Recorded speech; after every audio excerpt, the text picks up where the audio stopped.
Muy buenas tardes, ¿cómo están ustedes?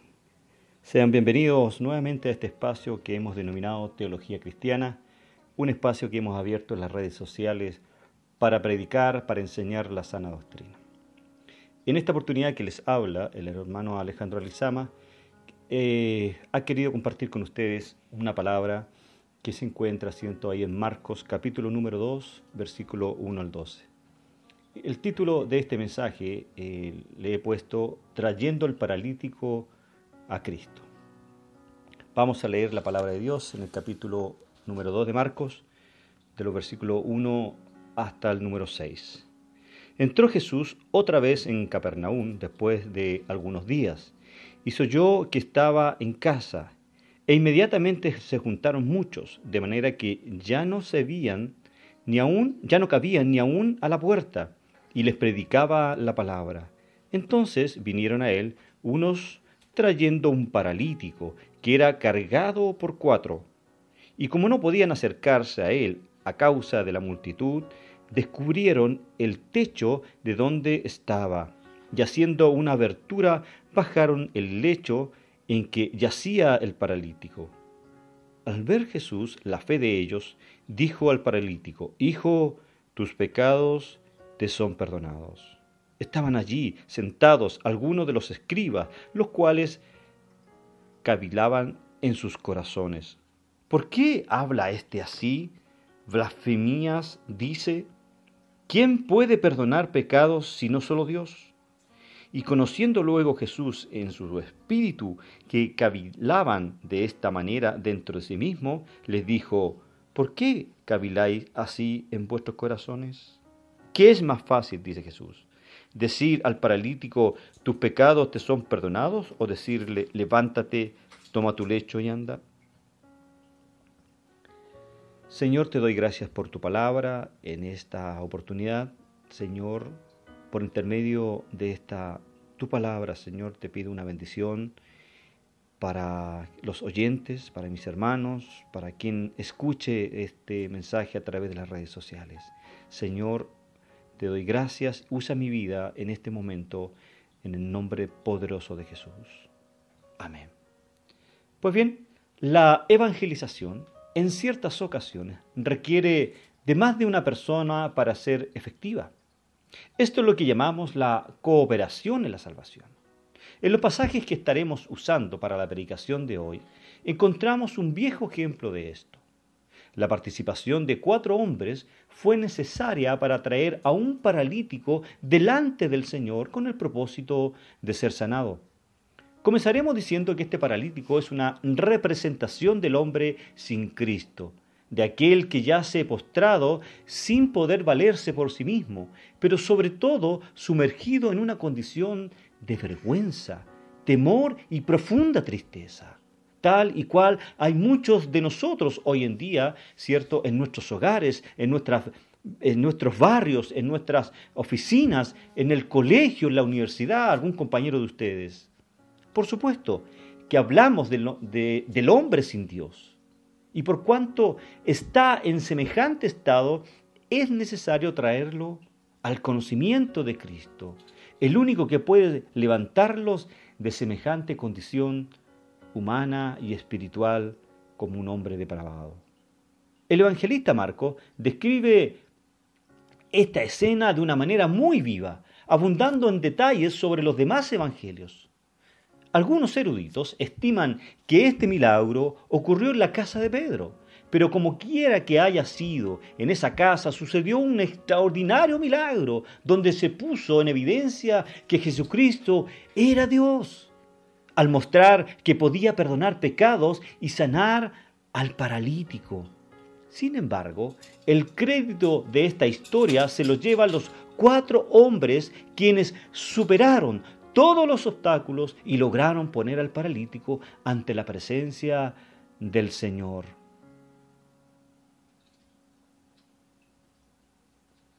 En efecto, era su meta. El acto de fe de estos hombres nos da las pautas, nos entregan, ¿cierto?, las pautas a usted, a mí, para ayudar en la salvación del perdido, de su vecino, de su amigo, de su familiar. nos muestra el valor del trabajo en equipo, el valor de la unidad en un solo objetivo, inspirándonos a hacer lo mismo.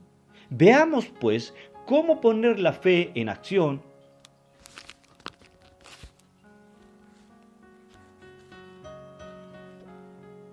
Por lo tanto, consideremos el recorrido que hay que hacer para traer al paralítico a los pies del Salvador. ¿Cómo transitar en ese camino hasta llegar allí? Primero, para que el paralítico sea traído a Cristo, se requiere hombres compasivos. Versículo número 3. Entonces vinieron a él unos trayendo un paralítico que era cargado por 4. Se desconoce el nombre y origen de aquellos hombres. No sabemos en cuál ministerio de la iglesia estaban envueltos. Pero eso no importa. La Biblia no se interesa en darnos esos detalles, sino en mostrarnos lo que ellos hicieron. El énfasis radica en la compasión y la amistad que tenían por ese infeliz paralítico. Ellos llegaron a amarle y con frecuencia vendrían a él para acompañarle. No vendrían como los amigos de Job, pero entrar en un razonamiento filosófico sobre las causales de su sufrimiento. No le visitarían como los fariseos, quienes estarían más preocupados en no contagiarse por ser movidos a misericordia. No era como algunos que solo expresarían palabras de lástima ante la condición humana, pero sin ir más allá. Tenemos a mucha gente que ponderará la condición perdida del hombre, pero no toman ninguna acción para ayudarle. Muchos de nosotros decimos que tenemos a alguien que necesita del Señor, pero no hacemos nada para llevarlo al Señor. La actuación de aquellos hombres era la de un buen samaritano. Eran hombres con una gran sensibilidad, quienes habían hecho del paralítico el objeto de su preocupación por semejante miseria humana. Esto es compasión activa. 4 paredes demasiados.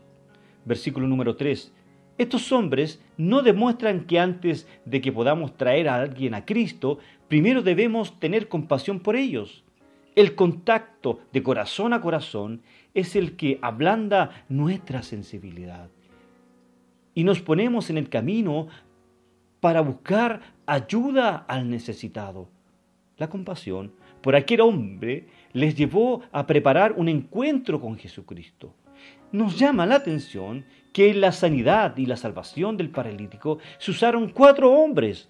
Hay paralíticos que no pesan mucho. Algunos casos conocidos revelan a estas personas reducidas a un montón de huesos. De manera que un solo hombre podía haberse llevado a Cristo. Un solo hombre bastaba para llevar al paralítico a los pies de Jesús. Pero aquí fueron 4, hermanos. Fueron 4. 2 tomarían las delanteras y 2 irían detrás. Los unos seguían a los otros. Veamos esta escena, cierto, caminar por aquella ciudad. Todo un trabajo en equipo para salvar al enfermo. Hay en esto una verdad que debe ser tomada. La iglesia necesita trabajar en comunión si quiere ver la conversión de los que nos rodean. Así lo expresó Pablo a los filipenses en su carta, en capítulo 2, versículos 2 al 4. El trabajo de los grupos familiares tiene esta función. ¿Se dio cuenta cómo los hogares son una fuente de salvación para el perdido? Su propia casa puede ser aquel lugar donde llegue un paralítico.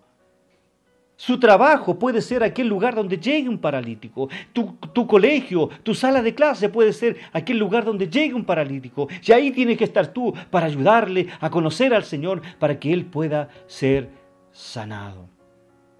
Segundo punto que quiero compartir con ustedes es: para que el paralítico sea traído a Cristo, se requiere la superación de los obstáculos. Versículo número 4, podemos leer, y que dice: y como no podían acercarse a él a causa de la multitud, descubrieron el techo de donde estaba, y haciendo una abertura bajaron el lecho en que yacía el paralítico. Aunque Jesús está siempre cerca, bien pudieron haber obstáculos que nos impiden llegar a Él. llegó el día cuando los 4 hombres, llenos de un gran optimismo, entusiasmados con una gran esperanza y persuadidos de una gran fe, se dispusieron llevar al hombre a Jesús. La noticia estaba en las calles. Después de algunos días Jesús vino a Capernaum.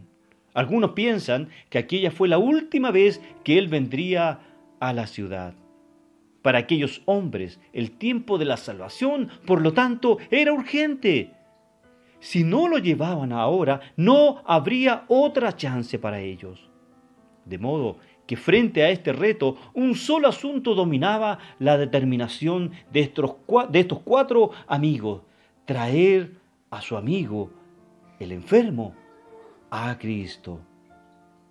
Ellos tendrían que convencer al paralítico, lo cual no contaría mucho debido a su condición. Pero no siempre esto es una tarea fácil. La gente no viene a Cristo como va a sus diversiones. No todos los casos responden de la misma manera. Hay un mundo de excusas mientras se habla del amor de Dios para cada vida. Usted puede invitar a alguien a alguna actividad social o deportiva y acuden pronto. Pero invítelos a venir a Cristo y notará cuántas excusas ponen. También hay una multitud de obstáculos. El mismo versículo, los 4, nos dice que había una multitud.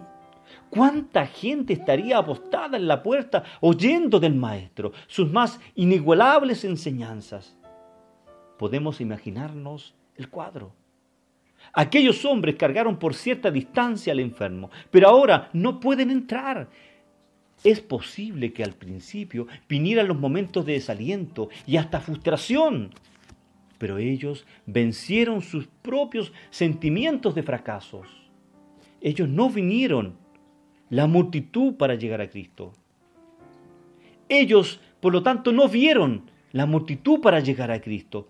¿Cuál es la multitud que impide hoy que las personas vengan a Cristo? ¿Cuál es la multitud que tú tienes frente a ti para llevar a tu hermano, para llevar a tu familiar, para llevar a un amigo al conocimiento de Cristo? Multitud de religiones, multitud de dogmas, multitud y preceptos, legalismo, multitud de falsos maestros, multitud de diversiones y placeres del mundo. Multitud de malos testimonios, multitud de creyentes indiferentes e insensibles, multitud de quejas y críticas de los mismos creyentes, una indolencia, ahí hay una multitud de vidas que no son buenas referencias de un cristianismo vivo y victorioso. Y la lista seguiría siendo muy larga. El creyente y la iglesia debieran estar conscientes de estas multitudes que son obstáculos, que otros vengan a Jesucristo y abrir más espacios hasta traer a los hombres a los pies del Maestro. Hay serios obstáculos que impiden traer al hombre paralítico a Cristo. Nuestra tarea es convencerlos para llevarlos a Cristo. Esa es vuestra tarea, esa es mi tarea. Tercer punto que quiero compartir con ustedes se denomina: para que el paralítico sea traído a Cristo, se requiere del poder de la persistencia. La parte B del versículo número 4 de este segundo capítulo dice: y haciendo una abertura, bajaron el lecho en que yacía el paralítico. Descubrieron el techo. La verdad de esta historia es que este hombre fue sanado por la enorme fe que tuvieron sus amigos. La Biblia no nos dice que ellos se desalentaron ante las dificultades. Imaginémonos la escena. De repente, la multitud que estaba apostada a la puerta nota que estos hombres se las ingeniaron y en lugar de buscar la puerta para entrar, están en el techo de la casa. Creemos que estos hombres conocían bien las estructuras de la casa, pues pronto abrieron un boquete para poder bajar al hombre enfermo. Como yo creo que Jesús fue un hombre de un gran humor, me lo imagino hasta riéndose con semejante ocurrencia de parte de estos hombres.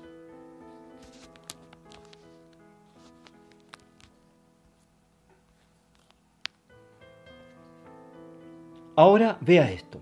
Jesús está en la sala enseñando. Jesús está en la sala enseñando. Él tuvo que oír los golpes en el techo y ver cómo aquella casa se llenó de polvo, a diferencia de aquella que se llenó de perfume cuando una mujer quebró el vaso de alabastro en sus pies. Ahora Jesús tendrá que detener su enseñanza. Contempló la valiente fe de aquellos hombres que miraban desde arriba. Y ahora tiene al enfermo delante de él. ¿Se imaginan ese escenario? Analicemos el versículo número 5. Dice, al ver Jesús la fe de ellos, dijo al paralítico, Hijo, tus pecados te son perdonados. Mis hermanos, la evangelización consiste en traer al paralítico a Cristo para que sus pecados sean perdonados. ¿Lo está haciendo usted? Luego, venciendo la incredulidad de adentro. El versículo 4 al 7, podemos leerlo, dice, ¿y cómo no podían acercarse a él a causa de la multitud? Nos saltamos al 7. ¿Por qué habla este así? ¿Blasfemáis? Dice. ¿Quién puede perdonar pecados sino solo Dios? Los fariseos que estaban allí se llenaron de asombro y de una reacción inmediata, tildando a Jesús de blasfemo. Versículo número 7. Pero lo cierto fue que la intrepidez de estos hombres dejó asombrados tanto a los que estaban adentro como los que estaban afuera. Me imagino esa imagen, me imagino ese escenario, todos sorprendidos por este pasaje, por esta historia. Esta historia, por lo tanto, se rompe con los patrones y las costumbres. Hablando del costo, una pregunta que surge en esta escena sería tal vez quién pagaría el techo roto. Alguien tenía que pagar el daño, indudablemente. Puede, por lo tanto, imaginarse la cara del dueño de la casa, que al igual que Jesús estaría oyendo los golpes arriba y luego ver descender al paralítico. ¿Quién pagaría la factura de los daños causados a la casa? Lo bueno es que allí estaba el carpintero de Nazaret. El asunto es que hay un costo que pagar para que los hombres vengan al Señor. El costo de mi tiempo, el costo de las críticas, del que dirán por lo que hacemos, el costo de mi propia inversión para la obra del Señor. Todo aquello tiene un costo. El poder, la persistencia de esos hombres trayendo al paralítico sin lugar a duda nos desafían. Y ese es el desafío que Dios hoy quiere hacernos a nosotros, que hoy quiere hacerle a usted. El cuarto punto que quiero compartir con ustedes, traer el paralítico a Cristo conduce finalmente al gozo del trabajo hecho. Los hombres, estos 4 personajes que estamos describiendo, cuando bajaron al paralítico a Cristo, ahí en el verso número 5, el objetivo, sin duda, se había cumplido. Aquellos hombres vencieron todas las dificultades y ahora está una camilla con un minusválido delante del único que podía hacer algo por él. Esa era la convicción que estos personajes tenían. No se sabe si el paralítico había nacido en esas condiciones. No, la Biblia no lo menciona. No se sabe si lo que le vino fue producto del pecado mismo. Al juzgar por las palabras del Señor que sus pecados fueran perdonados, hay 4 mirones desde arriba y una multitud adentro y afuera expectantes de lo que Jesús podría hacer. El resto del trabajo depende de Él. Así que en esta escena Jesús va a pasar de la condición de maestro a la condición de Salvador y Dios. Aquella casa fue testigo de este magnífico hecho. Las primeras palabras de Jesús pudieron confundir a la audiencia. Los mirones que están en el techo esperarían que Jesús diera tal vez de una vez la orden de sanidad, pero no lo hizo. ¡Qué desilusión tal vez se presentaba para estos 4 hombres! Se concretó más bien al decir: tus pecados te son perdonados. Sin embargo, esas palabras son siempre el inicio del verdadero milagro divino. Jesucristo no sanará el cuerpo sin antes no sana el alma. Hoy día es al revés, pues la preocupación mayor es sanar el cuerpo antes que el alma de una persona. Sanando integralmente al postrado es lo que describe los versículos 9 al 11 del capítulo 2 de Marcos. ¿Qué es más fácil decir? Fue la pregunta que intrigó a los oyentes. Note que Jesús no preguntó ¿qué es más fácil hacer? Sanar al enfermo parecía ser lo más fácil. A muchos les gusta el ministerio.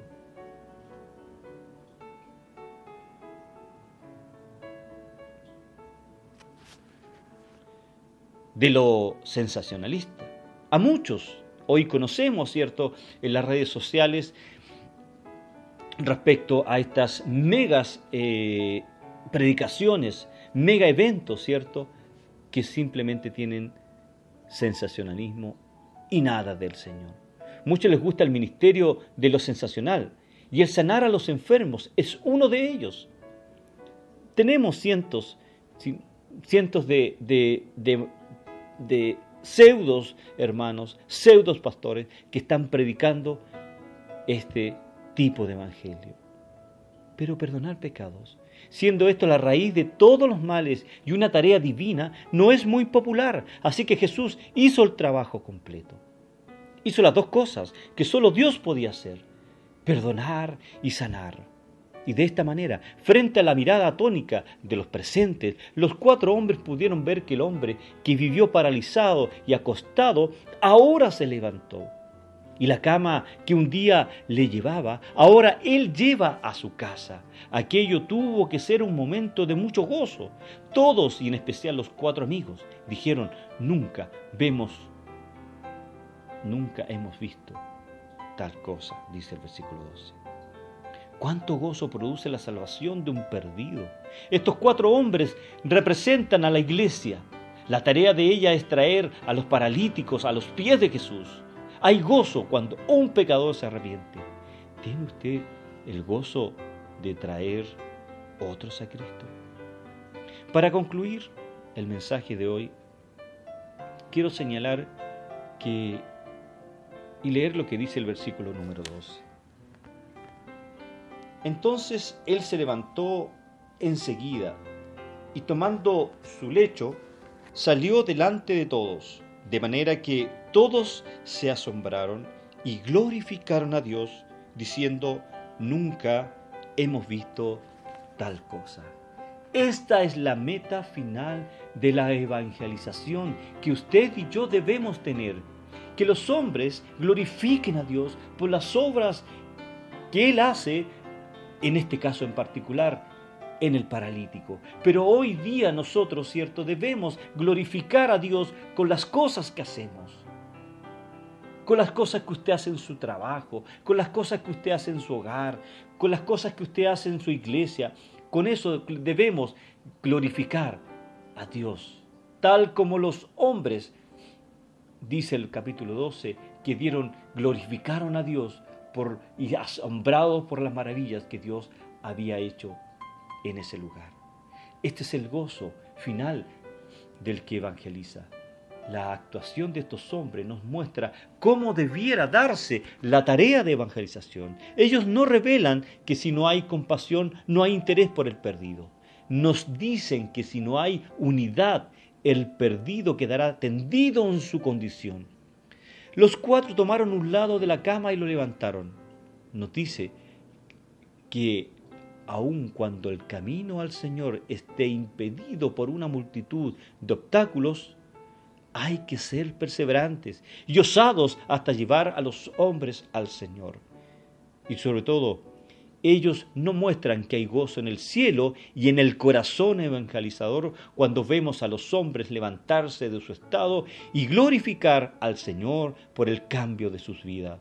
¿Soy parte de esos 4 amigos? ¿Tengo un amor sincero por el que está muertos en su delito y pecado? Es la pregunta que yo quiero dejarles en esta tarde. ¿Es usted parte de estos 4 amigos? ¿Tiene un amor sincero y honesto, un amor entrañable por aquel que está muerto en sus delitos y pecados? Dios le bendiga ricamente y espero que este mensaje pueda causar impacto y podamos, ¿cierto?, llevar al paralítico a los pies de Jesús. Muchas gracias y que Dios les bendiga.